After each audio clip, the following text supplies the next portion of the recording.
Upaya menurunkan berat badan untuk mendapat bentuk dan berat badan ideal dan terhindar dari berbagai penyakit mematikan seperti diabetes dan obesitas. Sebetulnya ada pula orang yang berupaya menaikkan berat badan karena terbilang kurus, bahkan memiliki berat tubuh tidak normal. Bertubuh kurus sebetulnya rentan terkena penyakit, juga bisa mengurangi rasa percaya diri seseorang. Apa kabar pemirsa semua di rumah dan juga penonton di studio? Kita kembali bertemu dalam acara live talk show kesehatan nomor 1 di Indonesia. Ayo bersehat. Kali ini beruntung banget kita ketemu dengan Mbak Ita Purnamasari. Hai Dok, apa kabar? Ini salah satu legenda musik Indonesia. Dari kecil kayaknya aku juga mengidolakan Mbak Ita. Nggak sangka bisa ketemu ya. Dan dari dulu badannya ini nggak berubah-berubah loh. Ini hebat banget nih. Ini dari dulu tetap langsing Iya, seperti pokoknya ini. aku tuh beratnya dari zaman SMA sampai sekarang tuh berkisar antara 45, 46, 47. Itu aja 45, 46, 47. Dari zaman SMA Iya, sampai sekarang. sampai sekarang. Luar Pasti biasa. banyak yang iri mungkin sebenarnya. Karena yang diinginkan oleh semua perempuan adalah makan enak, makan banyak, dan tetap kurus. Iya. Kalau Mbak Ita sendiri makannya gimana? Aku sih nggak diet apa-apa sama sekali, paling cuman mengurangi yang lemak-lemak itu aja ya. Cuman memang kayaknya faktor gen. Oh, faktor Karena- gen. Tapi suka makan? Wah, aku penggemar makanan Penggemar enak. makanan. Coba Wah, makannya ini- apa aja sih sebenarnya? Jangan-jangan makan angin aja, apa makan air gitu kan? Enggak, makan apa aja. Malah nasi juga sehari itu bisa 2-3 kali gitu. Gitu ya, wah banyak Iya. loh. Kalau Dokter Sila makan 2-3 kali, kira-kira gemuk nggak kira-kira tuh? Kira-kira pipinya udah kayak balon. Sela juga langsing loh sama.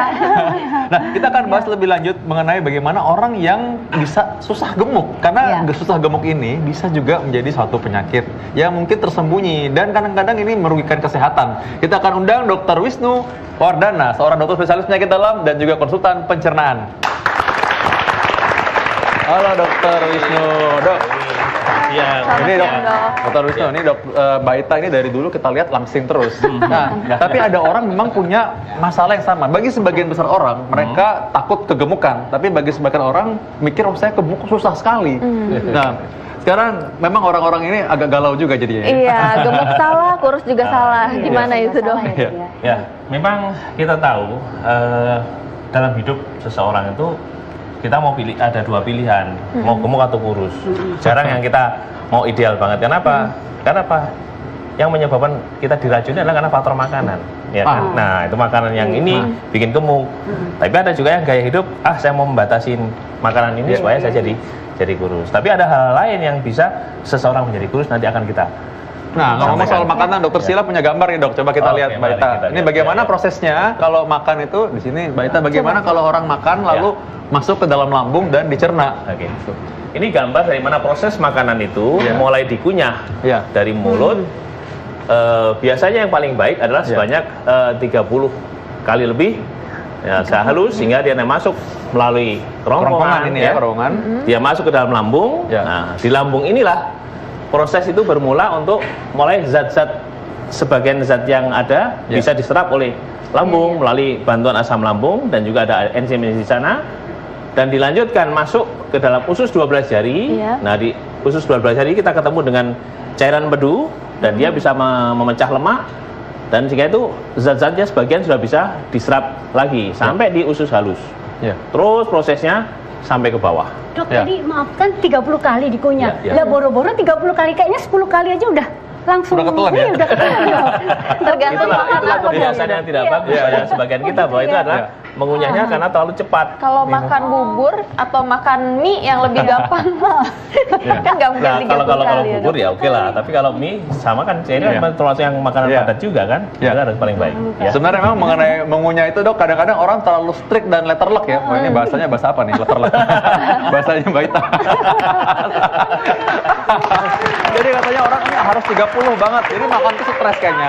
Padahal sebenarnya maksudnya itu kalau 30 kali itu arti makan tuh dinikmati dan dicerna, dikunyah dengan benar sampai bisa masuk menjadi sebuah adonan yang bisa masuk ke dalam perut ya dok ya, dalam pencernaan. Ya, tapi termasuk mempersiapkan supaya lambung kita siap, karena dari itu proses kan ini kan bertahap ya. Jadi kan lambung kita bisa menerima makanan lebih halus sehingga proses pencernaannya jadi lebih baik, sehingga tidak dalam bentuk yang masih kasar dan padat. Tapi kan seringnya kita terburu-buru mau pergi boro-boro dikunyah. Langsung telan. Nggak bagus ya, Dok. Itu yang tidak sehat. Ini contoh yang lebih jalan gambar yang lebih jelas lagi, mungkin dokter Wisnu bisa bantu saya jelaskan.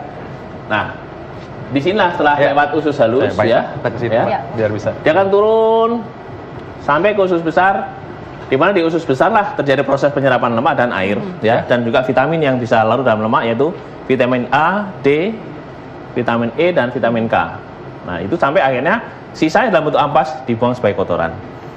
Jadi proses di sinilah yang terjadi mulai penyerapan dari lambung terus ke bawah sampai akhirnya yang ujungnya adalah penyerapan lemak dan vitamin di usus besar.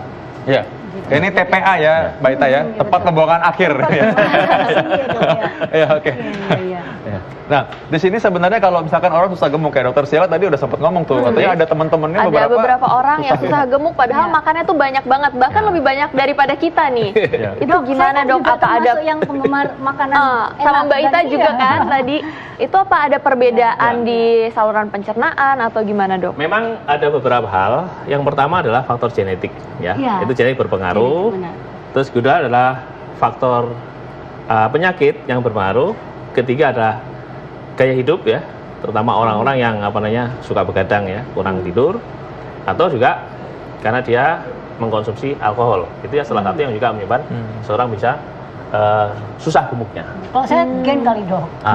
Bisa jadi. Kalau selain faktor genetik yang Mbak Ita tadi bilang, apakah ada faktor-faktor lain dok? Ya memang yang utama juga di sini adalah gambar ini mana fungsi pencernaan kita yang terganggu bisa jadi ya kan, termasuk gangguan di enzim atau proses penyerapan, terutama di daerah usus ya, karena di sana tanpa penyerapan sari-sari makanan baik di usus halus maupun di usus besar. Kalau penyakit diabetes itu gimana dok? Diabetes itu walaupun kita kan katanya makannya banyak tetap kurus kalau orang-orang sakit diabetes itu kan salah satu penyakit yang di mana tubuh itu tidak bisa menyimpan gula dengan baik, ya kan? Nah kalau tidak menyimpan gula dengan baik, maka dia merasa lapar. Nah oleh otak diterjemahkan bahwa oh ini kurang gula, sehingga terjadi apa? Cadangan lemak yang ada di dalam tubuh kita dibongkar menjadi gula semua, sehingga akhirnya makin lama kan makin berkurang. Itulah yang jadi kurus ya. Jadi cadangan lemak kita yang dibongkar oleh tubuh. Kalau pada penyakit tuberkulosis bagaimana dok? Memang penyakit tuberkulosis itu ada yang langsung. Kalau kena usus berarti fungsi ususnya terganggu, tapi juga yang jelas proses peradangannya itu sendiri mengeluarkan sesuatu zat ya, namanya limfokain, yang menyebabkan orang jadi nafsu makannya jadi turun. Gitu. Dan juga memang mungkin karena metabolisme meningkat karena melawan penyakit sendiri ya dokter ya. Jadi akhirnya mereka jadi cenderung lebih kurus ya jadinya ya. Dan itu jelas kelihatan ya, selain batuk-batuk tentunya ya. Orang nanti takut semua, nanti kalau dibilang oh jangan-jangan nih nggak bisa gemuk, jangan-jangan TBC lagi. Berarti belum tentu ya dok. Belum tentu juga. Jadi banyak faktor yang faktor yang lain tuh apalagi dok? Mungkin stres atau tadi ya saya bilang gaya hidup ya kan, karena dia kurang tidur ya kan. Kurang tidur juga bisa hidup ya. Stres dan depresi juga bisa ya kan. Karena itu berpengaruh terhadap fungsi pencernaan terutama asam lambung ya kan. Kalau penyakit tiroid dok? Nah, memang pada orang tertentu hipertiroid apa? Metabolisme kita tinggi sekali. Sehingga proses penyerapan belum selesai itu sudah terlanjur dibuang. Jadi orang sedang hipertiroid ya gampang sekali diare. Jadi yang zat-zat sebenarnya sari-sari makan penting yang harus bisa diserap tubuh tapi keburu terbuang. Sehingga nggak bisa diserap sehingga tidak menjadi sebagai zat-zat yang bisa kita simpan dalam tubuh kita. Nah, dok, di layar kita punya gambar nih sebenarnya. Nah, ini tadi kan kita sudah lihat bagaimana proses pencernaan yang benar dalam tubuh. Nah, kalau misalkan terjadi stres misalnya, atau misalkan terjadi gangguan tiroid, mungkin masyarakat pengen tahu yang terganggu sebenarnya yang mana? Iya, apanya yang terganggu? Kalau stres dan depresi biasanya nomor satu lambung, karena di sini ada bicara dengan asam lambung ya. Nah, asam lambung itu biasanya akan berlebihan, akan mengganggu juga dalam proses satu pencernaan. Yang kedua adalah kalau yang hipertiroid, terutama yang diganggu adalah fungsi ususnya. Jadi ususnya akan menjadi hiperaktif karena di satu sisi rangsangannya juga terlalu tinggi, pemecahan daripada zat-zat yang penting dalam tubuh kita tinggi yang harusnya diserap, akhirnya tidak bisa diserap dengan baik di daerah usus ini sehingga dibuang dalam bentuk nutrisi yang sia-sia, tidak bisa disimpan untuk kepentingan tubuh kita. Gizinya malah keluar jadinya, makanya jadi nggak bisa gemuk ya. Nah dok, kalau gini dok, kan saya juga punya teman-teman banyak dok. Jadi kan ada yang bilang kalau habis makan terus maaf dok, terus kan langsung ke belakang gitu dok. Itu juga salah satu penyebab kita nggak bisa gemuk.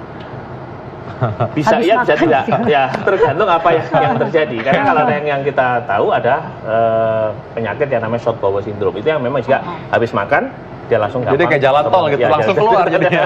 Jadi nggak ada angin, karena sebenarnya pencernaan ini punya waktu ya, dok. Kira-kira berapa lama waktu yang dibutuhkan dari mulai makan sampai keluar ke tempat pembuangan akhir tadi itu ya? Yang normal itu adalah dari kita mengunyah itu di dalam lambung kira-kira sekitar 30 menit. 30 menit ya. Jadi proses kita setelah 30 menit baru dia turun ke bawah, ya kan? Jadi dari atas ke bawah ini butuh waktu dicerna di sini 30 menit. Nah, setelah itu baru dia turun ke bawah. Nah, ini prosesnya cukup panjang, ya. Berapa lama tuh, sekitar apa namanya? Ada yang dalam ini secara 2 jam. Ya, yang normal, tapi bisa juga ada lebih dari 2 jam. Berarti kalau langsung buang, itu berarti bukan makanan yang baru dimakan ya, kemungkinan besar ya. Kemarin ya, jadi makanan yang sebelumnya. Nah, saya contoh misalnya kan kayak tadi ngomong-ngomong juga soal yang berhubungan dengan psikis ya. Tadi kan stres, ada orang yang stres itu bawaannya makan. Tapi ada juga orang yang stres itu tadi yang dokter sudah bilang tadi bahwa ini bikin ada lambungnya terlalu banyak asam ya dokter ya. Jadi akhirnya lambung ini karena dia sudah ada asam, lalu dia punya kembung, udah mulai lebar, dia mengirim sinyal ke otak ya dok, bilang oh ini udah kenyang, jadi nggak mau makan malah dokter ya. Justru itu. Jadi makanya kalau orang yang stres dengan kondisi tertentu, malah dia rasanya untuk diisi makan pun dia malas, nggak mau, merasa sudah terlalu penuh itu yang ada. Ya. Kalau pada kondisi anoreksia bagaimana dok? Nah, kalau anoreksia adalah suatu kelainan ya, ya bisa oleh karena faktor penyakit, bisa juga ada memang nafsu makan jelek karena gejala ingin kurus saya. Ya, nah itu yang kadang-kadang itu. Sehingga kalau yang kita tahu di Eropa yang terkenal dulu zaman Lady Di kan namanya bulimia. Nah, itu yang itu adalah sengaja pola hidup supaya bagaimana dia makan, dia masih bisa merasakan tapi dia tetap tidak mau diserap sehingga dia dimuntahkan kembali. Dan itu nggak benar, jangan dicontoh ya, karena itu tentu buruk buat kesehatan kita. Ya. Nah, buat orang-orang yang takut nggak bisa gemuk, karena kan itu kalau kurus banget juga kan nggak bagus ya. Bagaimana caranya kita menggemukkan badan tapi tetap dengan cara yang sehat? Gimana caranya? Nah, setelah ini kita akan undang ya dokter spesialis gizi. Jangan kemana-mana dalam acara Ayo Hidup Sehat.